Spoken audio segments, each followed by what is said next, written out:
जो menorrhagia endometrium की thickness ज्यादा बन रही है, जिस वजह से ब्लीडिंग 5-5, 6-6 महीने बंद नहीं होती, लॉन्ग है, प्रोलॉन्ग है, वो ठीक हो।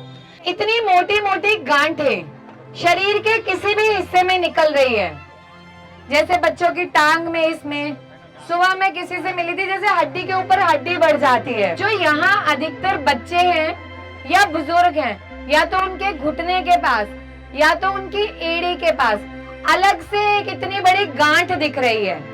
एक्जिमा एक बीमारी है, विचर्चिका। आपके शरीर में जो नमी देने वाले छोटी छोटी ग्रंथियां हैं, वो नमी नहीं दे पा रही, वो तेल नहीं बना पा रही, तो वहां पे हमें करना क्या है?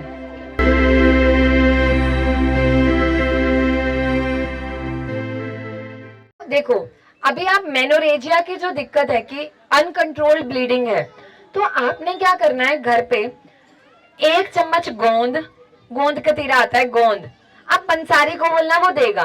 गोंद कतीरा ही बोलते हैं इसे, छोटी छोटी गोंद होती है ये।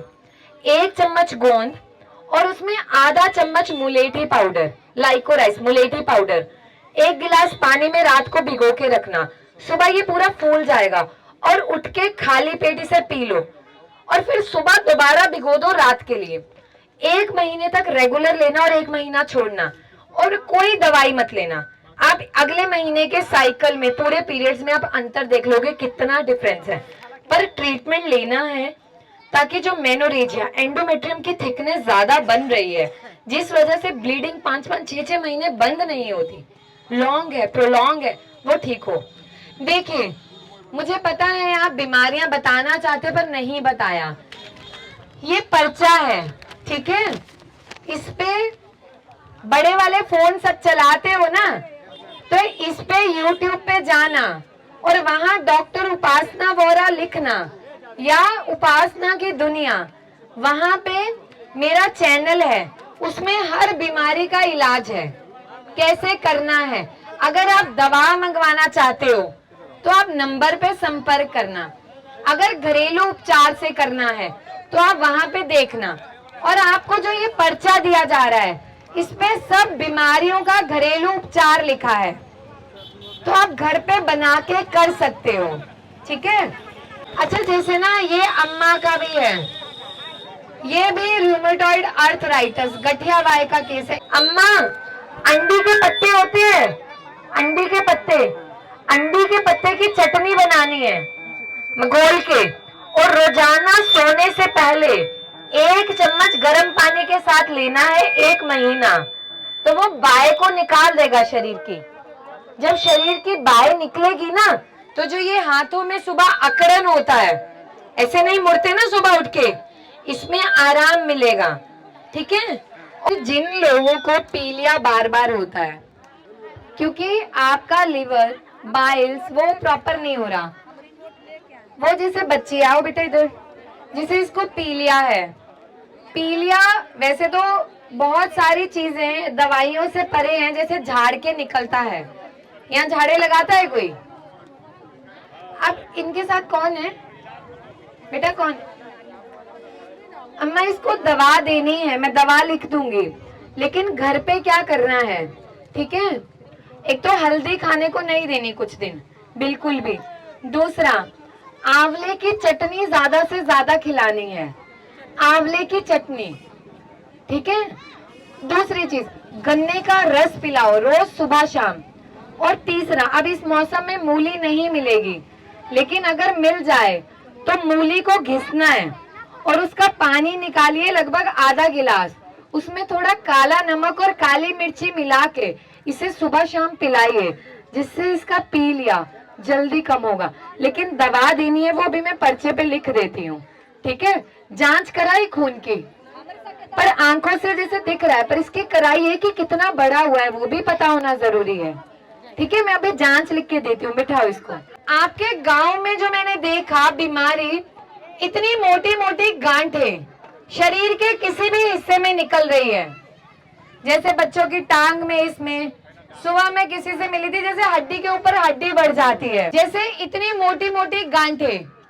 अब क्या करना है आपको, इससे क्या होता है, अगर हड्डी के ऊपर हड्डी आ जाए, आपके घुटने हैं और वो ऐसे हो रहे हैं, लेकिन अगर घुटने में हड्डी के बीच में हड्डी या कोई चीज जम जाए तो वो कैसे होगा। अब जो यहाँ अधिकतर बच्चे हैं या बुजुर्ग हैं, या तो उनके घुटने के पास या तो उनकी एड़ी के पास अलग से एक इतनी बड़ी गांठ दिख रही है। अब हम वो बढ़ गई, उसे हम तुरंत कम नहीं कर सकते, लेकिन वो और ना बढ़े उसे काबू कैसे कर सकते हैं। ईटा है सबके घर में, ईटा, ईंट का टुकड़ा, उसको गर्म करना है।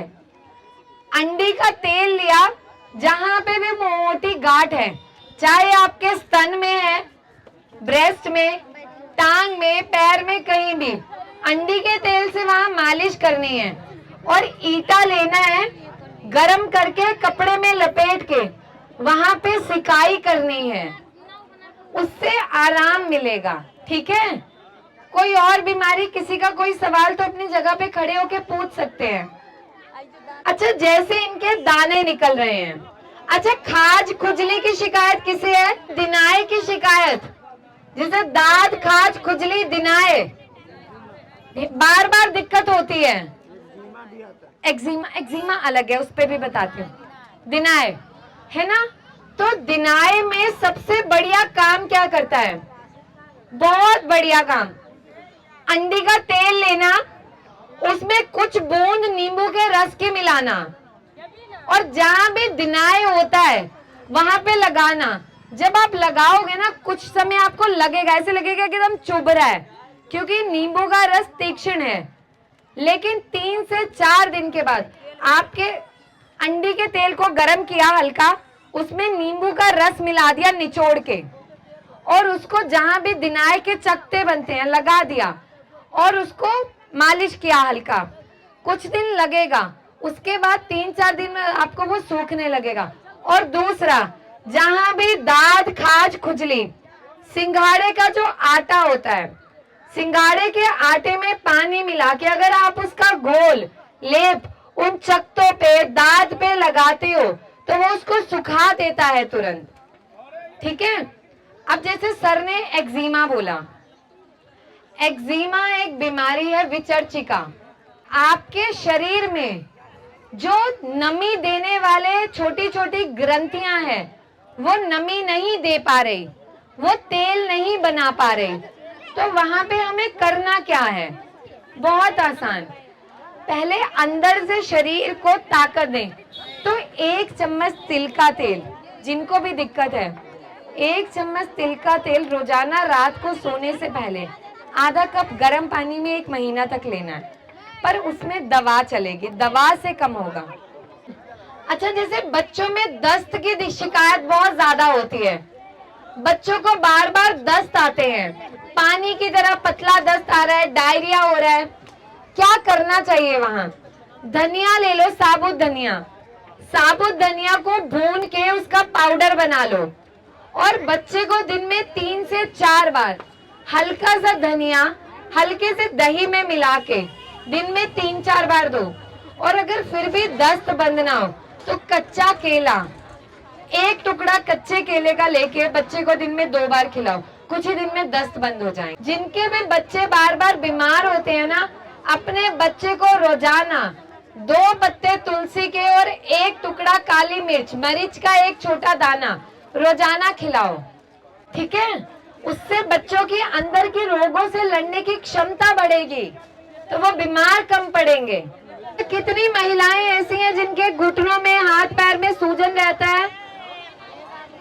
सिंपल, बहुत आसान, 1 चम्मच जीरा रात को 1 गिलास पानी में भिगो के रखना है, और सुबह उठ के उसका काढ़ा बना के पियो, कुछ ही दिन में सूजन में आराम मिलेगा।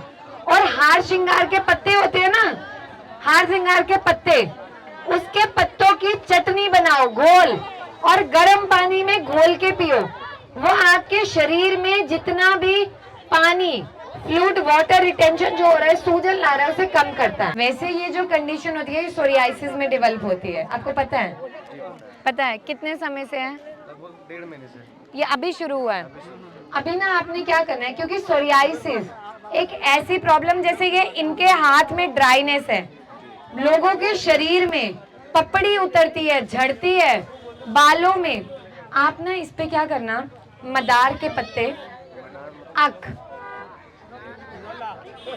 यहाँ जब हम आए ना, जो शिव जी की पूजा होती है, एक तो धतूरा चढ़ता है ना ना ना, एक धतूरा होता है और एक जिसपे सफेद सफेद फूल होते हैं, इतना चौड़ा पत्ते वाला, आक, आक, धतूरा और अंडी के पत्ते। एक कढ़ाई लेना, उसमें तिल का तेल डालना, उसमें इन तीनों पत्तों को बारीक बारीक काट के डाल के इनका पतला पेस्ट बनाना और रोजाना अपने हाथ में इसके लेप लगा के आधा घंटा रखना और उसके बाद वॉश करके सोने से पहले एरंड के तेल को यहाँ हाथों पे मलना है और नाभि के अंदर मालिश करके सोना और हाथ को कवर करके, यानी किसी रैप से या किसी से भी। 1 महीने बाद आप देखना इसमें बहुत अंतर आ जाए। मैडम जी सिर्फ रात को ही? हाँ, रात को। मैम जी यहाँ पे सूजन रहता है और कभी रहता है कभी गायब रहता है, और इसी सेम यहाँ पे भी। ये विटामिन डी, कैल्शियम और B12 तीनों कम है, तो जांच करवानी है। और तब तक क्या करो, आधा चम्मच तिल का रोजाना गर्म पानी से लेना है और आधा चम्मच जीरा रात को 1 गिलास पानी में भिगो के रखो और सुबह खाली पेट पियो, ठीक है? तो ये सूजन को उंगलियों से उतार देगा। और जांच करवानी है विटामिन डी, कैल्शियम और B12, लिख दूंगी मैं अभी। मैम मेरे साथ क्या होता है कि मतलब अभी भी हो रहा है, करीब 3 साल से, मतलब होते रहता है, यहाँ भी है, देखिए ना। और ये अडीमा है, जैसे पानी भर जाता है, हाथ लगाने से अंदर की तरफ धसेगा। यहाँ आपको ये उपाय शुरू करना दर्द भी है। बहुत होता, अभी हो रहा था। अभी मैं दवा लिखती हूँ। बाल टूटने से जैसे बॉन्ड हो जाता है तो वो बहती है, उसके बाद वो गांठ बन जाती है। वो आपके बॉडी में ऑयल ज्यादा बनना है। जैसे बहुत सारे लोगों में ये चीज देखी जाती है कि बाल तोड़ हुआ, नीचे पस बन गई, एकदम वही चीज हो रही है ना, पैप्यूल फॉर्म होते हैं या बॉयल और एब्सेस बोलते हैं हम इसको। देखो इसमें इलाज तो होगा, तो वो आप लेता था नहीं, वो क्या करेगा, सिर्फ सेटल करेगा, जब तक लोगे आराम फिर वैसा। लेकिन आप ना एक बार इसमें मैं ट्रीटमेंट देती हूँ, आप दिल्ली से मंगवा के देखना एक बार, और 3 महीने 6 महीने फिर दोबारा होगा ही नहीं, क्योंकि आपको अंदर से जो मवाद बन रहा है, जो गंदगी है, जो बॉयल से एब्सेस फॉर्म हो रही है, उसको हमें खत्म करना है, सुखा के अंदर की लेयर्स को क्लीन करके। और इसमें होम रेमेडी जो काम करती है, मुल्तानी मिट्टी से सर धो, बस शैम्पू मत लगाओ। तो जिन भी लोगों को बुखार आता है बार बार, बहुत बढ़िया सिंपल, जैसे ही बुखार आए, चीकनी मिट्टी जिससे चूल्हा लिपाई करते हो, मिट्टी का लेप छाती पे मल दो, आधे घंटे 1 घंटे में निकाल दो, ठीक है? बुखार को तुरंत उतारने में मदद करता है। दूसरी चीज, माथे पे इसके चीकनी मिट्टी का, लिपाई वाली मिट्टी का लेप कर दो, ठीक है? पैर के तलवों पे लेप करो, वो गर्मी को खींचता है। और साथ में गिलोय, गिलोय की बेल आसानी से मिलती है, इतना सा टुकड़ा गिलोय की बेल का काढ़ा बना के इसे रोजाना दो, बहुत जल्दी बुखार उतरेगा, दोबारा चढ़ेगा भी नहीं, इतनी आसानी से। मतलब जो घरेलू उपचार है, इवन जो हम आपके गांव में यहाँ भी आए, आप यहीं से हो, तो यहाँ पे हमारा मोटिव है कि ये लोग अपने आप को प्रिवेंट कर पाए, कि चीज़ों को हम कैसे रोक सकते हैं। हमारे मन में ना हमेशा ये सवाल होते हैं कि बीमारियां हैं, हम फैलने से कैसे रोकें। लोग सुनना नहीं चाहते। हम इस मुहिम के माध्यम से देश के गांव-गांव में, कोने-कोने में जाके यही बता रहे हैं कि हाउ टू प्रिवेंट, बीमारियों को रोके कैसे।